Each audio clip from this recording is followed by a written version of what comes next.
తూర్పుగోదావరి జిల్లా తునిలో వైసీపీ అభ్యర్థి దాడిశెట్టి రాజా విస్తృత ప్రచారం చేస్తున్నారు. ప్రచారంలో భాగంగా తుని పార్టీ శ్రేణులతో కలిసి రోడ్ షోలో పాల్గొన్నారు. రాజాకు మహిళలు, అభిమానులు, కార్యకర్తలు పెద్ద ఎత్తున స్వాగతం పలికారు. రాజా మాట్లాడుతూ మళ్లీ చంద్రబాబు వస్తే ప్రశాంతంగా బతకలేమని, ఈసారి జగన్కి అవకాశం ఇవ్వాలని రాజా కోరారు.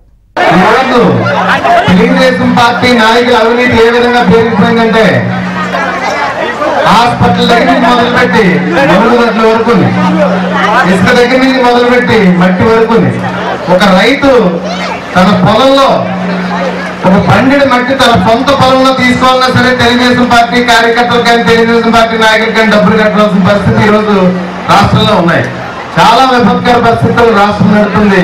మళ్ళీ చంద్రబాబు నాయుడు వస్తే కళ్ళు మూసుకుపోతాయి. చంద్రబాబు నాయుడు ఎట్టి పరిస్థితుల్లో రానికూడదు. జగన్మోహన్ రెడ్డి గారికి ఒక అవకాశం మటుకు ఇవ్వాలని చెప్పి, అదేవిధంగా మీ గ్రామానికి గవర్నమెంట్ హాస్పిటల్ దూరం కాబట్టి వైఎస్ఆర్ కాంగ్రెస్ పార్టీ అధికారంలోకి రాగానే ఒక పిహెచ్సి ఏర్పాటు చేస్తాం గ్రామంలో.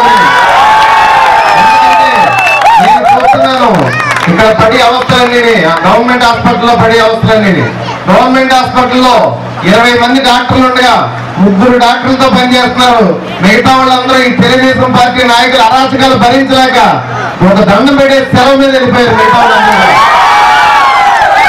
3 డాక్టర్లు పనిచేస్తున్నారు. అంటే పరిస్థితులు ఎంత ఘోరంగా ఉన్నాయో. సుమారు 120 పడకల హాస్పిటల్ మన తుని గవర్నమెంట్ హాస్పిటలే. ఆ ముగ్గురు డాక్టర్లతో నడుపుతున్నారు.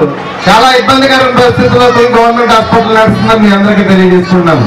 మన వైఎస్ఆర్ కాంగ్రెస్ పార్టీ గవర్నమెంట్ రాగానే మీ గ్రామంలో ఒక పిహెచ్సి సెంటర్ పెట్టించి ఇక్కడ ఒక డాక్టర్ ఉండేలాగా ఏర్పాటు చేస్తానని చెప్పేసి, తుని రావాలంటే చాలా దూరం రావాలి.